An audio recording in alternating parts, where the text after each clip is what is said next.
Welcome back to Hope's Homemade Kitchen. Today we're making blueberry scones. These are wonderful for breakfast, brunch, or a snack with coffee or tea. These are thick, flaky, buttery, and they just have pops of flavor from the blueberries. At the end, I'm going to top it with some glaze and some crunch that's from the turbinado sugar. I think you're going to love these. Let's get started. For the blueberry scone recipe, I'll be using Chef Billy Parisi's recipe, and I'll link it in the description box below. The ingredients are buttermilk, flour, sugar, unsalted butter, baking powder, sea salt, vanilla, 2 eggs, blueberries, turbinado sugar, and powdered sugar. Okay, first things first, I've preheated my oven to 375 degrees. I'm going to put my dry ingredients in a large mixing bowl. I like to fluff up my flour first before measuring it out.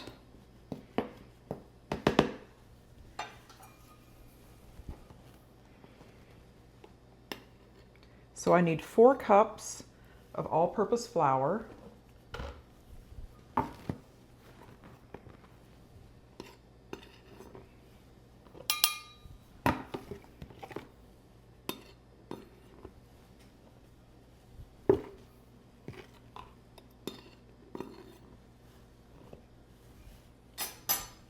One cup of sugar,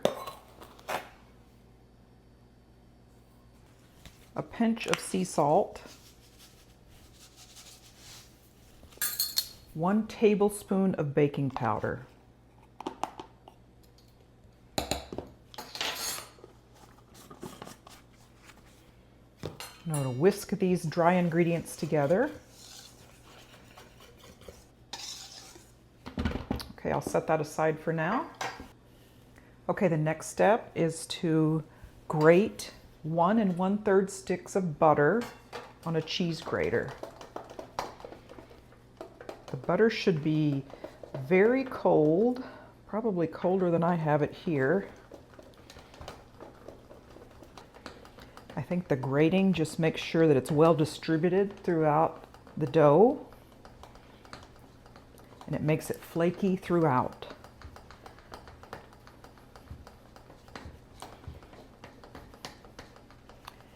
You could probably do this in a food processor as well if you have one of those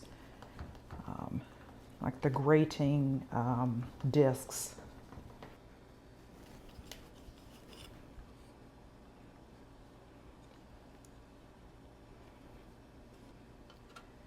Okay, that's just like it's a step to make it better, but it's not completely necessary. You could still break it up with a pastry cutter. So now I'm going to use a pastry cutter to fold this into the dry ingredients.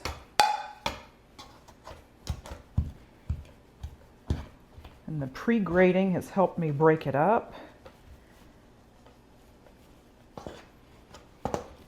So this will really give it opportunity to have it all dispersed throughout the flour, so the butter is evenly distributed.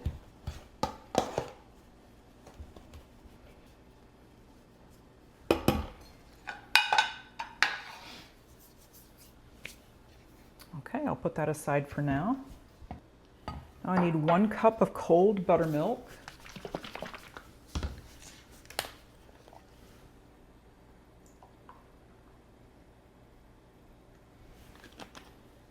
So I'm going to put it in the small bowl here. And then I'm going to whisk my eggs. I'm going to whisk my eggs and vanilla in there.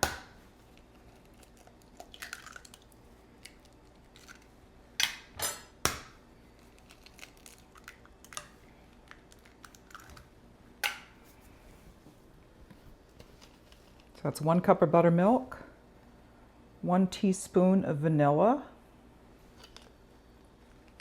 and 2 eggs.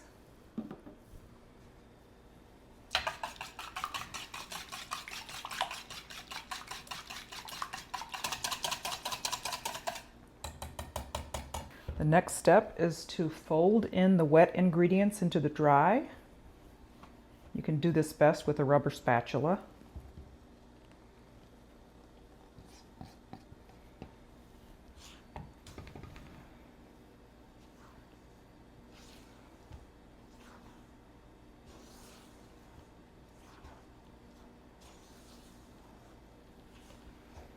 And don't vigorously or over mix this. You want the dough to be tender.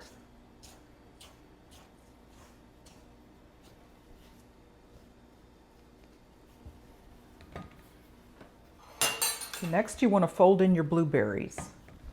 The recipe calls for 1.5 cups of fresh blueberries. I didn't have fresh, and I'm going to use frozen. And I think that'll be just fine. There's one. And a half.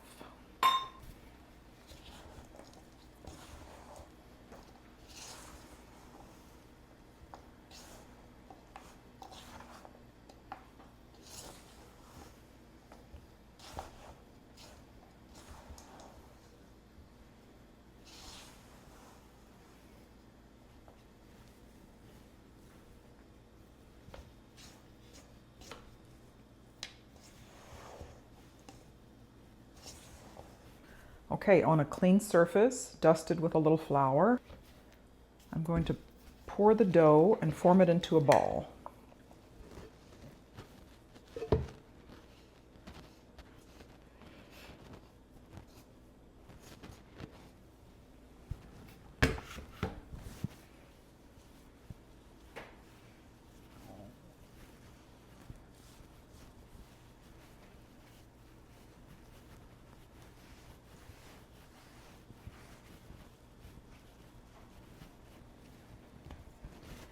These start out not looking so pretty, but they're going to end up being really nice.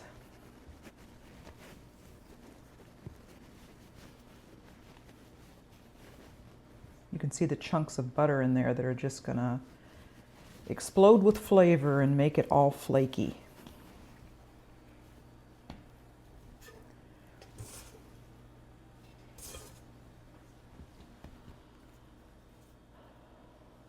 Okay, I'm going to roll this dough out until it is about 1 inch thick.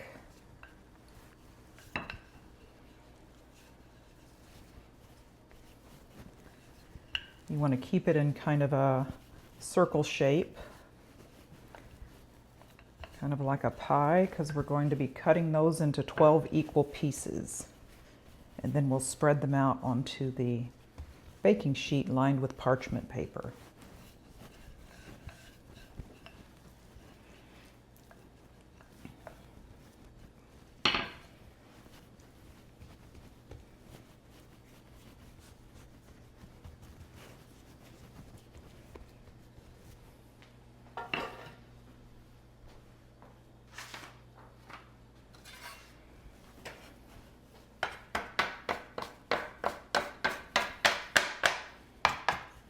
You can go around with your bench scraper, kind of even out the sides a little bit, or you can leave them rustic. Nice either way.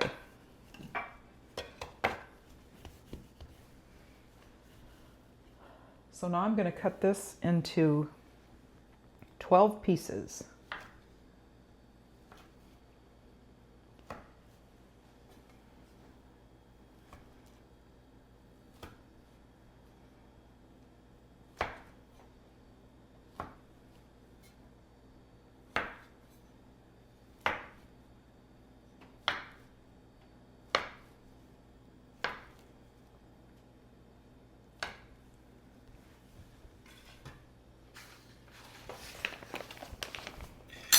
Bring over my lined cookie sheet, my lined baking sheet.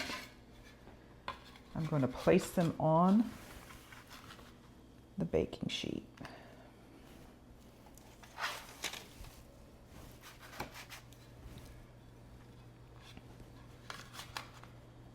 And if they come apart a little bit, just do your best to squish them back together.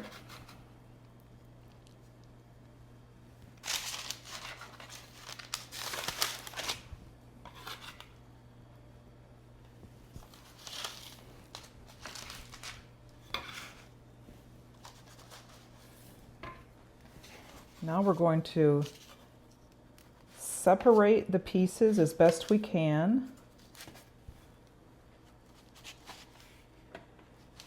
Just so they can have even baking.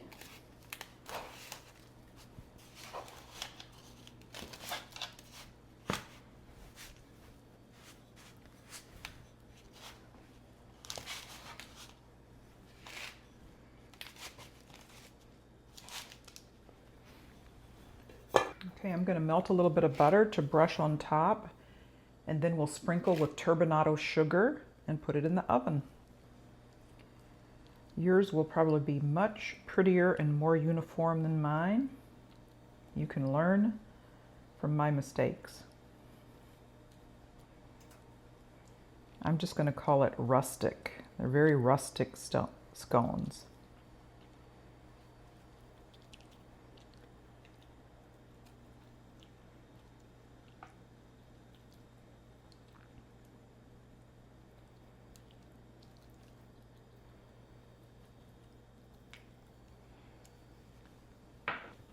Okay, I've got some turbinado sugar.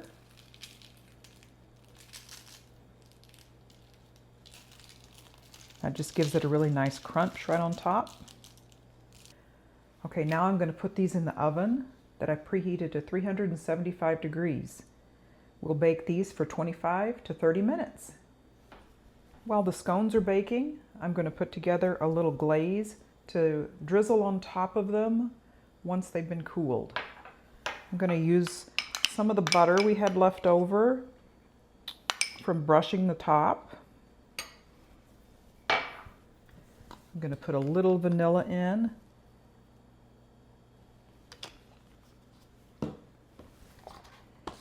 And just a little bit of half and half.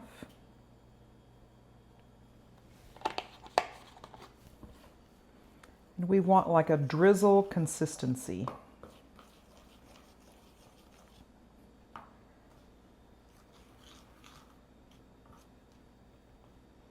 Oh yeah, that's going to need more.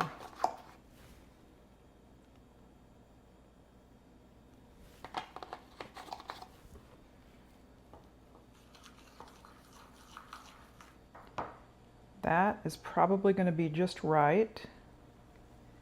That's like a little, just so it'll stream across the top like that. Okay, so they're out of the oven. And here's what happened. I skipped a step in the recipe. After I put them on the sheet and spread them apart, I was supposed to put them in the refrigerator for 25 to 30 minutes so that the butter could chill up. And that would prevent the spreading like you see here. I don't necessarily think this is a bad thing because I think they're going to be good either way. And as you can see, they really spread out and they made a lot. So if you make this, you could also split it into 2 different baking sheets as well. But we're going to let these cool for a little bit and then we're going to bite into one. Okay, these have cooled off for a little bit and you can let them cool. I don't think I can wait anymore. I'm going to have to get one of these out. And they're just beautiful. Even though they kind of all mush together, I had scored them. And so you can easily tell where that you can easily tell where to cut them and serve them. But look how pretty that is. I'm making myself some coffee to go with it.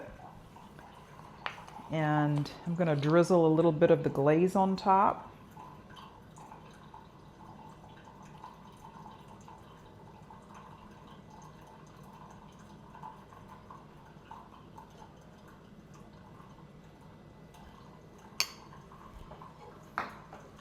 Look at that. I wouldn't exactly call that a fail. That looks really pretty. Okay. Now we're going to do a taste test with some coffee. Okay, now I have my scone and my fresh coffee. Let's give this a taste test.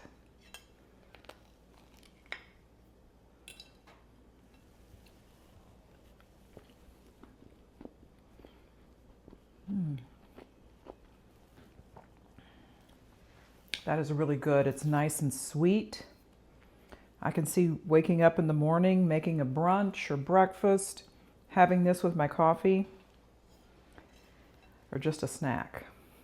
This is really good. It's got big, fresh, a little bit tangy blueberries in there. It offsets the sweetness. So right about here, I was figuring that it does need some citrus flavor. It needs lemon zest and possibly lemon juice in the batter. And for the topping or the glaze, you could add lemon to that as well. And I think that would really make it perfect. I really hope that you liked what you saw today. Thank you so much for joining me. Please consider liking and subscribing and comment down below. Let me know if you try these and if you actually follow the recipe and don't make the mistake that I did. We'll see you next time.